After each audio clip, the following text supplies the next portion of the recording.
Hola, bienvenidos a Filosofía para el Café. Hoy estamos aquí con la Sofi y la Ash. ¿Cómo están, chiquillas? Hola, bien con frío. ¿Listas para el capítulo de hoy? ¿Y tú, Ash, cómo estás? Hola, bien, también aquí con frío, pero lista para el capítulo. Hoy día vamos a hablar de Sócrates, la mayéutica y otras cosas. ¿Sabías que Sócrates es uno de los filósofos más influyentes de la historia?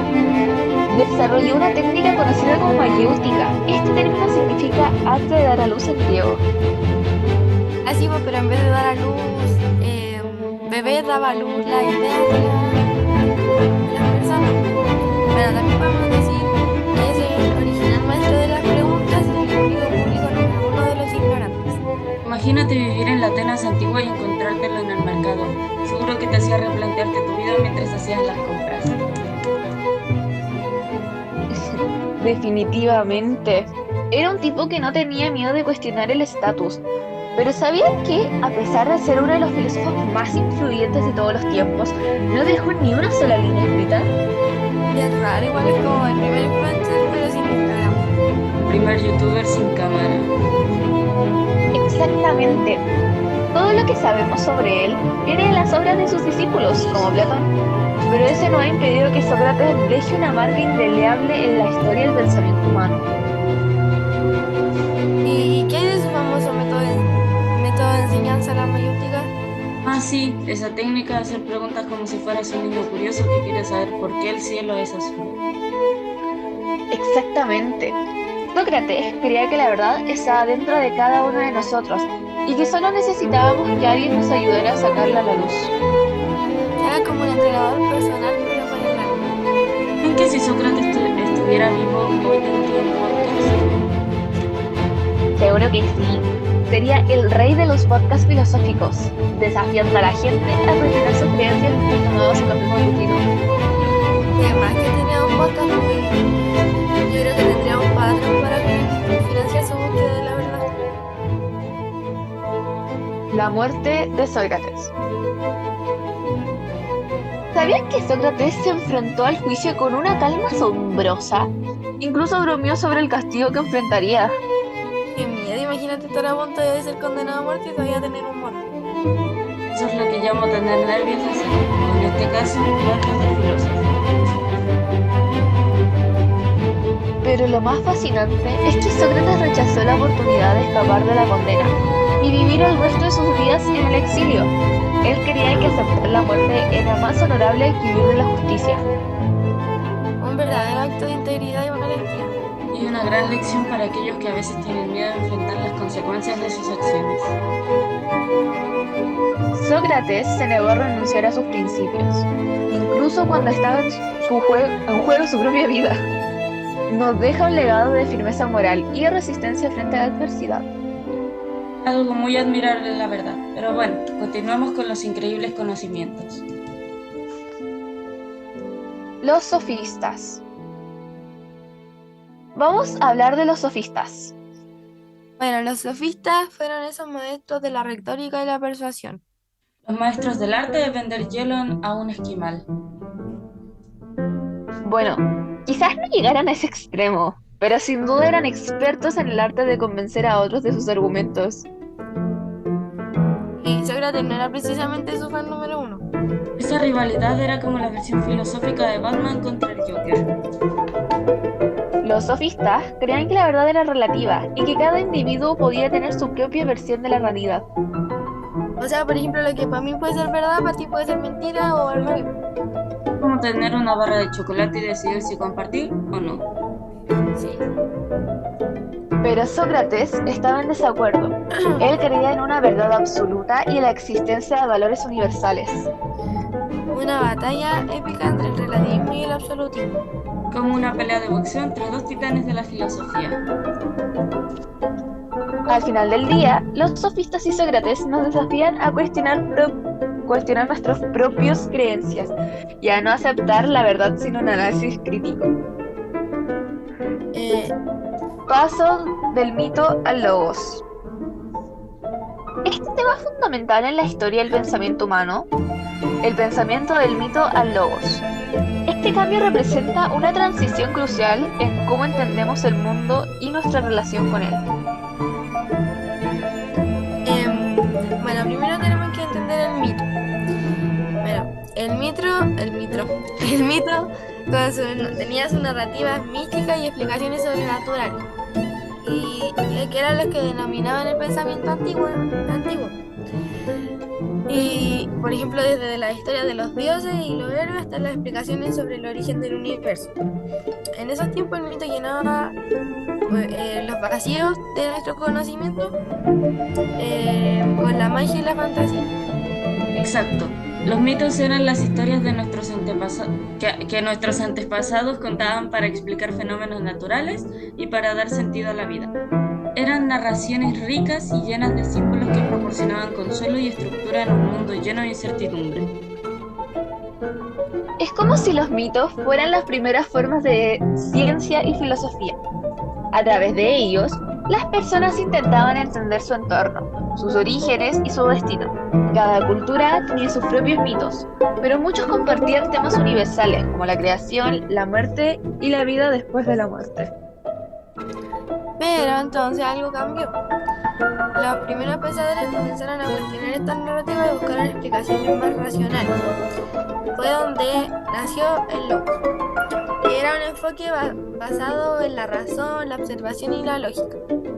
El Logos nos invitó a cuestionar, a investigar y a buscar la verdad a través del razonamiento y la evidencia. Fue un cambio radical en la forma en que las personas veían el mundo y su lugar en él. Es como si hubiéramos pasado de creer que el trueno era causado por un dios enojado a comprender que es el resultado de la interacción entre cargas eléctricas en la atmósfera. Bueno, si no sabían, el mito, a pesar de que ya no se utiliza como antes para explicar las cosas, no desapareció. De hecho, los mitos y el logo coexistieron y se influyeron mutuamente. Incluso hoy en día, en nuestra era de ciencia y tecnología, los mitos siguen desempeñando un papel súper importante en nuestra cultura y nuestra forma de pensar. Es como si estuviéramos bailando un tango entre la razón y la imaginación, entre el logos y el mito. Los mitos siguen siendo una parte importante de nuestra cultura y nuestra forma de entender el mundo. Pueden transmitir valores, enseñanzas morales y ofrecer una conexión con nuestras raíces culturales. Bueno, y así continuamos el baile entre el mito y el logos, entre la imaginación y la razón. Porque al final del día, ambas son herramientas poderosas para comprender el mundo que nos rodea y darle sentido a nuestras vidas.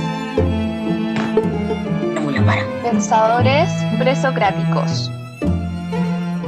Fueron antiguos filósofos que vivieron antes de Sócrates, sentaron las bases del pensamiento occidental y exploraron las preguntas fundamentales sobre el universo y nuestra existencia en él.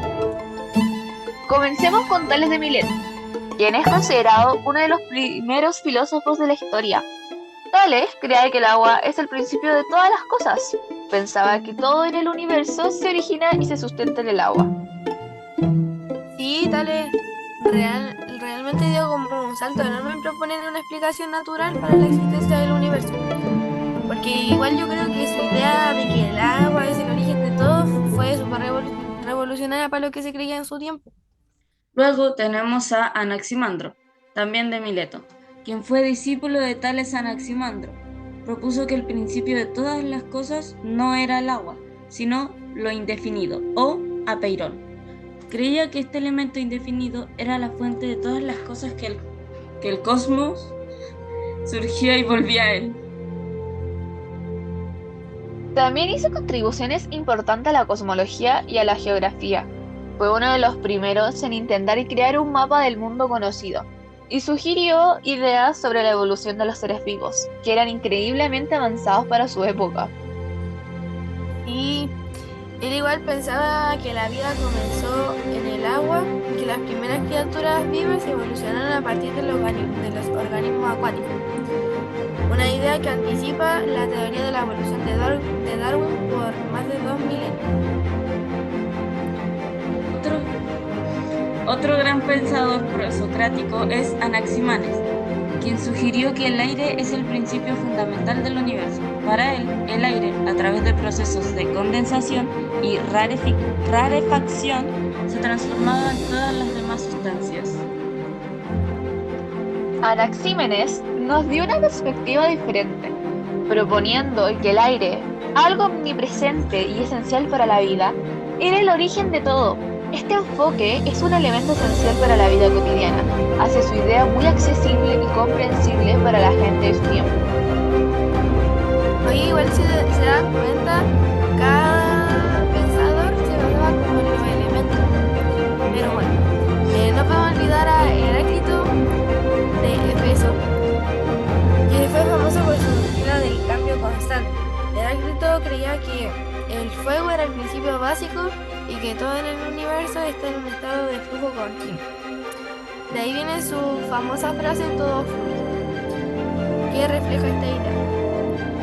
Heráclito también introdujo el concepto de logos como una especie de razón universal que ordena el caos del cambio constante. Su pensamiento era profundamente dinámico, sugiriendo que la única constante en el universo es el cambio mismo. Luego tenemos a Parmenides de Elea, quien fue prácticamente el opuesto de Heráclito. Parmenides argumentó que el cambio es una ilusión y que el ser es uno y eterno. Según él, solo el ser es real y todo lo que percibimos como cambio y multiplicidad es ilusorio. Bueno,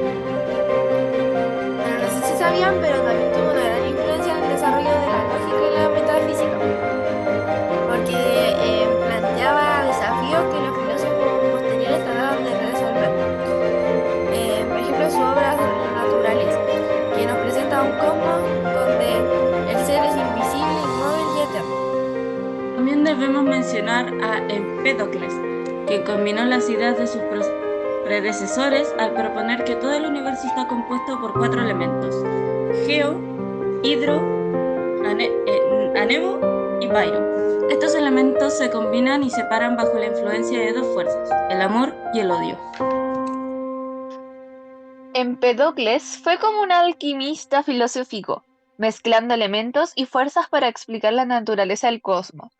Además, es conocido por su teoría de la reencarnación, creyendo que las almas pasan de un cuerpo a otro a través de muchas vidas.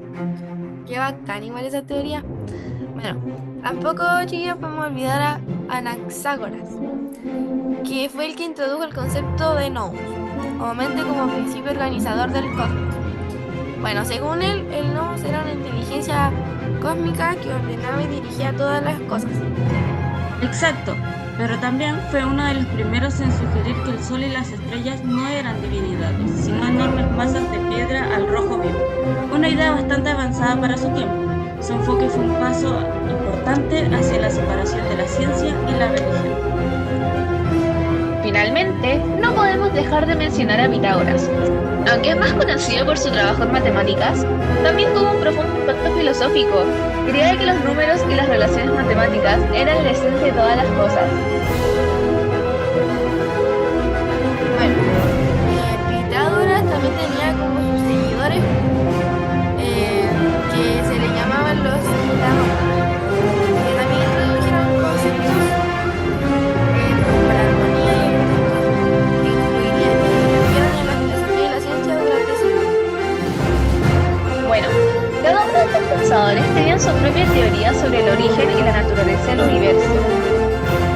Algunos creían en elementos primordiales, como el agua, el aire o el fuego, mientras que otros postulaban principios abstractos como el apeirón, el principio ilimitado.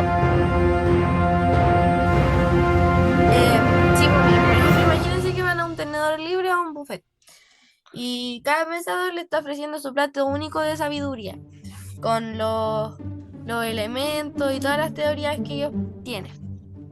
Pero, a pesar de sus diferencias, todos compartían una pasión por la búsqueda de la verdad y el deseo de comprender el mundo de una manera racional y lógica. Y aunque algunas de sus teorías pueden parecer extravagantes a los ojos modernos, su legado perdura en la historia del pensamiento humano. Sí, pues como si estuviéramos rastreando las huellas de estos gigantes filósofos buscando pistas sobre el misterio de nuestra existencia. Y aquí estamos nosotros, en nuestro pequeño rincón filosófico, explorando las ideas de estos antiguos pensadores y reflexionando sobre su relevancia en el mundo actual. Diferencia pensadores versus filósofos. Estas son las diferencias entre pensadores y filósofos. Este tema es súper interesante porque, aunque a menudo usamos estos términos de manera intercambiable, en realidad tienen matices diferentes. Y pues miren, tenemos los términos pensador y filósofo. Muchas veces se usan respectivamente, pero hay diferencias clave en cómo se entienden y se aplican. Por ejemplo, tenemos los pensadores, que es alguien que reflexiona profundamente sobre diversos temas. Mientras que los filósofos son personas que se dedican de manera sistemática al estudio y la práctica de filosofía. Como ya hemos dicho, Sócrates, por ejemplo, tenía su método. Primero, entendamos qué son los pensadores. Un pensador puede ser cualquier persona que reflexiona y aporta ideas significativas sobre cualquier aspecto de la vida. No necesitan estar formalmente entrenados en filosofía o seguir métodos específicos de investigación. Los pensadores pueden provenir de cualquier campo: ciencia, literatura, política, arte, etc. Su objetivo principal es ofrecer nuevas perspectivas y profundizar en el entendimiento de diversos temas. Por ejemplo, podemos considerar a Albert Einstein como un pensador por sus contribuciones, no solo a la física, sino también a la filosofía de la ciencia y la ética. Sí, vos Sofi, tenés razón. Por ejemplo, es un súper buen ejemplo porque mira, sus reflexiones sobre la naturaleza del tiempo y el espacio y la realidad han inspirado tanto a científicos como a filósofos. Sin embargo, no necesariamente se lleva una metodología filosófica estricta.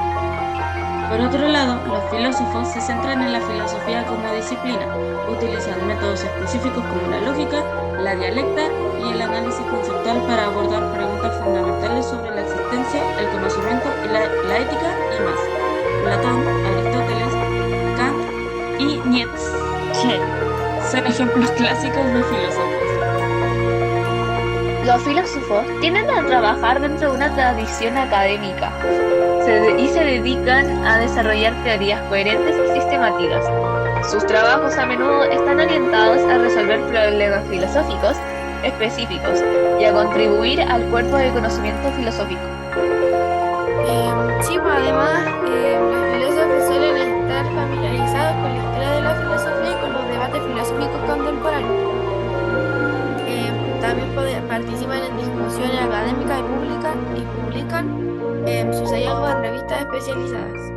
También es importante señalar que hay una interacción constante entre pensadores y filósofos. Los pensadores pueden inspirar a los filósofos con nuevas ideas y perspectivas, mientras que los filósofos pueden proporcionar a los pensadores herramientas analíticas y conceptuales para profundizar en sus reflexiones.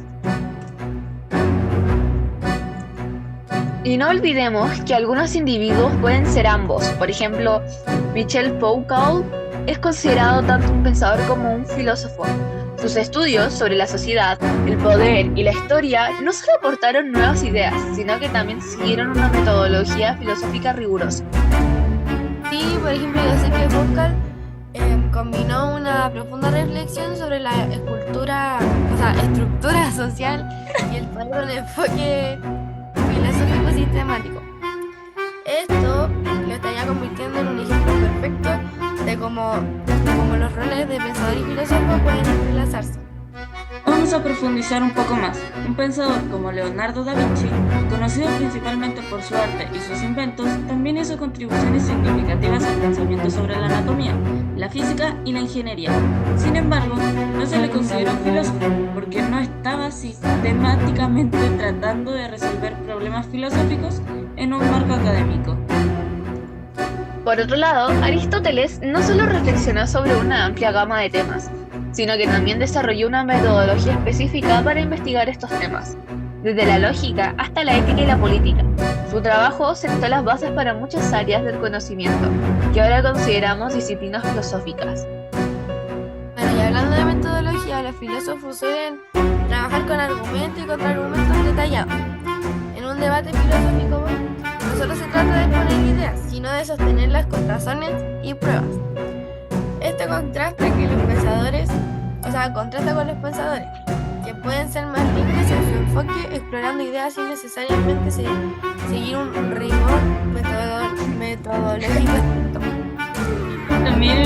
También hay una cuestión de propósito y aplicación. Los pensadores a menudo buscan influir en la opinión pública o provocar reflexión en un sentido más amplio, mientras que los filósofos buscan construir sistemas de pensamiento que pueden resistir el escrutinio académico y aportar a un corpus filosófico más amplio. Eso no significa que uno sea más valioso que el otro. Ambos roles son cruciales para el avance del conocimiento y la comprensión humana. Los pensadores nos inspiran y empujan a ver el mundo de nuevas maneras, mientras que los filósofos nos proporcionan las herramientas para entender y analizar esas nuevas perspectivas de manera profunda y rigurosa. Y en muchos casos, la línea entre pensador y filósofo es difusa, por eso la gente se confunde. Por ejemplo, Friedrich Nietzsche es considerado un filósofo por su profundo impacto en la filosofía, pero también puede ser visto como un pensador por la manera en que sus ideas trascienden la filosofía tradicional y tocan aspectos de la cultura, la psicología y la literatura. Exacto. Nietzsche desafió las convenciones y ofreció nuevas formas de pensar sobre la moralidad, el poder y la existencia. Su estilo afórico y su enfoque provocativo lo colocan en la intersección entre el pensamiento filosófico y el pensador cultural. Al final del día, tanto pensadores como filósofos nos invitan a reflexionar y a cuestionar el mundo que nos rodea. Nos desafían a ir más allá de lo obvio y a explorar las profundidades del conocimiento y la verdad. Sí, pues, y esa es una de las razones por las que nos encanta hablar de ellos aquí. Nos inspiran a seguir explorando y aprendiendo, siempre con una mente abierta y crítica. Eso. Porque al final, ya sea a través del pensamiento libre o del rigor filosófico, lo importante es que seguimos cuestionando, aprendiendo y creciendo. Continuemos con más ejemplos para aclarar aún más esta distinción. Pensemos en Sigmund Freud. Freud es conocido como el padre del psicoanálisis y sus teorías sobre el inconsciente han tenido un impacto profundo en la psicología y la cultura general. Aunque Freud no era un filósofo en el sentido tradicional, sus ideas han influido en muchos filósofos y pensadores. Tipo, Freud es un claro ejemplo de un pensador cuya influencia trasciende su campo original. Por ejemplo, sus teorías sobre la mente humana han sido debatidas, criticadas y adoptadas por filósofos en el contexto de la filosofía de la mente y la teoría crítica. Tienen toda la razón, compañeras. Otro gran ejemplo es Karl Marx. Marx es conocido por su crítica al capitalismo y su teoría del materialismo histórico. Aunque su trabajo es fundamentalmente político y económico, también ha tenido un impacto significativo en la filosofía, especialmente en la filosofía política y social. Es cierto, Marx desarrolló una teoría compleja y sistemática sobre la sociedad, la economía y la historia, que ha sido estudiada y discutida extensamente en círculos filosóficos. Su influencia en la filosofía contemporánea es innegable y es un ejemplo perfecto de cómo un pensador puede cruzar la línea hacia la filosofía. Pero también podemos hablar de los literarios que, aunque no son filósofos en el sentido académico, han planteado preguntas filosóficas profundas a través de sus obras. Por ejemplo, tenemos a Fyodor Dostoyevsky y Albert Camus. Dostoyevsky exploró como la moralidad, el libre albedrío y la existencia de Dios en sus novelas. Mientras que Camus abordó el absurdo y la búsqueda de sentido en un mundo sin significado.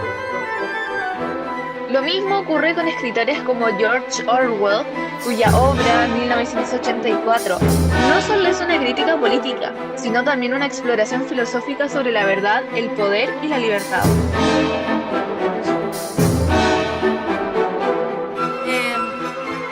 Bueno, esto nos lleva a la interacción entre la filosofía y la literatura. Por ejemplo, o sea, los literarios y los filósofos a menudo se encuentran explorando temas similares, aunque desde perspectivas y métodos diferentes. Los filósofos, por ejemplo,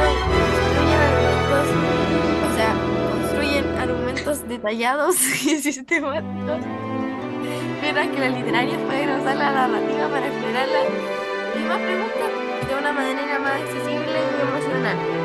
Entonces, ¿qué nos lleva a esta conversación? La comprensión de que tantos pensadores como filósofos tienen roles importantes en nuestra cultura, nos ayudan a comprender mejor el mundo y a nosotros mismos, ya sea a través de la lógica rigurosa o la reflexión libre. Al final, la distinción entre pensador y filósofo puede ser útil para entender diferentes enfoques y métodos, pero ambos contribuyen de manera significativa a nuestro conocimiento y cultura. Nos muestran que hay muchas maneras de explorar las grandes preguntas de la vida. Bueno, y eso es lo que hace la filosofía y el pensamiento, sean tan emocionantes y valiosos. Bueno, nos invitan a una conversación interminable sobre quiénes somos, qué sabemos y cómo debemos vivir. Lo mejor es que todos podemos participar en esta conversación, ya sea que te consideres un pensador, un filósofo o simplemente alguien curioso. Siempre hay espacio para explorar y cuestionar. Porque al final del día, lo más importante es mantener una mente abierta y seguir cuestionando el mundo que nos rodea. Método socrático. Es una herramienta poderosa utilizada por el gran Sócrates para explorar la verdad y el conocimiento. Bueno, chica, yo les explico. El método socrático también es conocido como mayéutica. Es como una danza entre preguntas y respuestas diseñadas para ayudar a las personas a llegar a la verdad por sí mismas. Es como un juego de adivinanza filosófica, donde Sócrates es el maestro de ceremonias y nosotros somos los concursantes. Sí. Exactamente, Sócrates creía que la verdad no podía ser impartida, sino descubierta a través del diálogo y la reflexión. Así que en lugar de dar respuestas, él hacía preguntas, muchas preguntas. Es verdad, sí, Sócrates. Lo único que hacía cuando conversaba con la gente eran preguntas, preguntas, preguntas. Es como si estuviéramos en una partida magistral con Sócrates. Mientras él nos da esa pregunta y nosotros le devolvemos nuestras propias reflexiones sobre lo que él nos está diciendo. Y la belleza del método socrático es que no importa quién gane o quién pierda en este juego de preguntas y respuestas. Lo importante es el proceso mismo, el viaje hacia la verdad. Sócrates creía que todos tenemos la verdad dentro de nosotros. Solo necesitamos un poco de ayuda para sacarla a la luz. Y eso es precisamente lo que hace el método socrático. Sí, es como si estuviéramos excavando en las profundidades de nuestra propia mente, desenterrando gemas de sabiduría que ni siquiera sabíamos que teníamos. El legado de Sócrates. Sócrates, aunque no dejó escritos propios, su impacto en la filosofía es incalculable. Así es, Sócrates conocido principalmente a través del diálogo de Platón, su discípulo más famoso. Sócrates revolucionó la filosofía con su enfoque en el cuestionamiento constante y su método de diálogo, que ahora conocemos como el método socrático. Sí, Sócrates nos enseñó la importancia de hacer preguntas, de no dar nada por sentado. Su famosa frase, solo sé que nada sé, resume perfectamente su enfoque humilde y abierto hacia el conocimiento. Su método consistía en hacer preguntas provocativas para ayudar a sus interlocutores a llegar a sus propias conclusiones. Este enfoque no solo promovía el pensamiento crítico, sino que también fomentaba un entendimiento más profundo de los conceptos discutidos. Y no olviden su énfasis en la ética y la moral. Sócrates creía en que el conocimiento verdadero lleva inevitablemente a la virtud. O sea que para él saber lo que es bueno significa actuar de manera justa y correcta. De hecho, Sócrates puso su vida en riesgo por sus creencias. Fue juzgado y condenado a muerte por corromper a la juventud y por impiedad, pero nunca abandonó sus principios. Aceptó su condena con dignidad, prefiriendo morir antes que traicionar sus ideales. Su muerte se convirtió en un poderoso símbolo de integridad y resistencia ante la injusticia. Platón y otros discípulos aseguraron de que sus enseñanzas perduraran escribiendo diálogos que exploraban y expandían sus ideas. Pero el legado de Sócrates no se limita a sus enseñanzas directas, porque en el diálogo intelectualmente influyó en toda la filosofía occidental. Sin Sócrates no tendríamos el mismo desarrollo de la lógica y la ética que hemos visto a lo largo de la historia. Por eso es tan importante. Exacto. Sócrates plantó las semillas para muchas corrientes filosóficas, futuras, desde los estoicos hasta los escépticos. Muchos movimientos filosóficos se basaron en sus métodos y enfoques. Además, su influencia va más allá de la filosofía. El método socrático ha sido adoptado en la educación, el derecho y la psicoterapia. Promueve el pensamiento crítico y la autorreflexión, habilidades esenciales en muchas disciplinas. Bueno, y no olviden la famosa Academia de Platón, que fue directamente inspirada por Sócrates. Esta institución fue una de las primeras en ofrecer el entorno formal para el estudio de las enseñanzas de la filosofía. Así es, y la academia no solo formó a los filósofos como Aristóteles, sino que también estableció un modelo para las futuras universidades y centros de aprendizaje. Y hablando de Aristóteles, su trabajo en lógica y ética también fue profundamente influenciado por Sócrates, a través de Platón. La idea de que el conocimiento debe estar basado en el razonamiento y la evidencia empírica es una extensión del enfoque socrático. Bueno, chiquilla, Sócrates también influyó en el desarrollo de la dialéctica, que era una forma de argumentación que busca llegar a la verdad a través del intercambio lógico de ideas. Este método ha sido fundamental en el desarrollo de la filosofía y la ciencia. Tienen toda la razón, y en la cultura popular, Sócrates sigue siendo una figura icónica. Aparece en obras literarias, películas y también en juegos, siempre representando la búsqueda incansable de la verdad y la sabiduría. En resumen, el legado de Sócrates es vasto y multifacético. Sus enseñanzas y métodos han moldeado no solo la filosofía, sino también la forma en que pensamos, aprendemos y debatimos. Sí, y su influencia perdura en cada pregunta que hacemos, en cada disciplina y en cada búsqueda de conocimiento que intentamos. Porque al final del día, Sócrates nos recuerda la importancia de ser críticos y de nunca dejar de aprender. ¡Qué increíble! Es asombroso cómo un método desarrollado hace más de 2000 años sigue siendo tan relevante y aplicable en nuestra sociedad actual. Sócrates realmente dejó una marca indeleble en la manera en que pensamos y actuamos. Sí, estoy súper de acuerdo, y más allá de los ámbitos profesionales y académicos, el legado de Sócrates también nos afecta en nuestra vida cotidiana. Por ejemplo, cada vez que nos detenemos a cuestionar nuestras acciones, nuestras creencias y nuestros valores, estamos siguiendo el camino que Sócrates nos mostró. Igual es una invitación constante a la introspección y la autoevaluación, que nos enseña que el verdadero conocimiento y la verdadera sabiduría provienen de la voluntad de conocer nuestras propias limitaciones y de buscar constantemente la verdad. Así es, el legado de Sócrates nos recuerda que el conocimiento y la virtud están entrelazados, y que la vida bien vivida es una vida de cuestionamiento, aprendizaje y crecimiento moral. Diferencia con los sabios. Ambas figuras a lo largo de la historia han sido reconocidas por su búsqueda de la sabiduría y el conocimiento, pero ¿cómo se distinguen entre sí? Bueno, yo les explico. Miren, los sabios eran considerados como maestros, gurús o líderes espirituales. Pero son aquellos individuos que han alcanzado el alto grado de sabiduría a través de la experiencia, la reflexión y la práctica. Entonces, su sabiduría se basa en la profunda comprensión de la vida, las relaciones humanas, la moralidad y otros aspectos fundamentales de la existencia. Es como si los sabios fueran los guardianes de la sabiduría ancestral, transmitiendo sus enseñanzas a través de generaciones para iluminar el camino de otros. Sí. Por otro lado, los filósofos son aquellos que se dedican al estudio sistemático del conocimiento, la verdad y la realidad. Utilizan métodos como la razón, la lógica y el análisis para explorar y comprender el mundo que los rodea.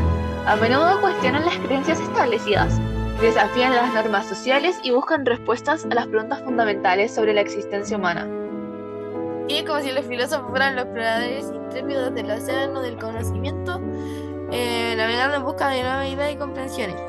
Si bien tanto los sabios como los filósofos comparten un objetivo en común de buscar la sabiduría, sus enfoques y métodos difieren, mientras que los sabios tienden a enfocarse más en la aplicación práctica de la sabiduría en la vida cotidiana. Los filósofos se centran en la comprensión teórica y abstracta del conocimiento. Es como si los sabios fueran los artesanos que moldean la sabiduría en la arcilla de la vida, mientras que los filósofos son los científicos que estudian las leyes que rigen el universo del conocimiento. Sin embargo, a lo largo de la historia, la línea de ser filósofo a menudo se ha combinado con muchos sabios, también siendo considerados filósofos debido a la profundidad y la amplitud de su conocimiento y comprensión. Como si en el gran banquete del pensamiento humano, los sabios y los filósofos se sentaron juntos en la mesa, compartiendo sus perspectivas y enriqueciéndose mutuamente con su sabiduría. Bueno, gente, con esto voy a llegar al final del capítulo. Esperamos que les haya gustado y que hayan entendido un poco de la historia de Sócrates y la filosofía. Y igual nos gustaría saber qué opinan ustedes. Sí, nos gustaría escuchar sus pensamientos y que les gustaría que habláramos en el próximo capítulo. Bueno, ahí lo vamos a estar leyendo. Dios, ojalá lo hayan pasado bien con nosotros, como nosotras. Chao, nos vemos en el próximo capítulo.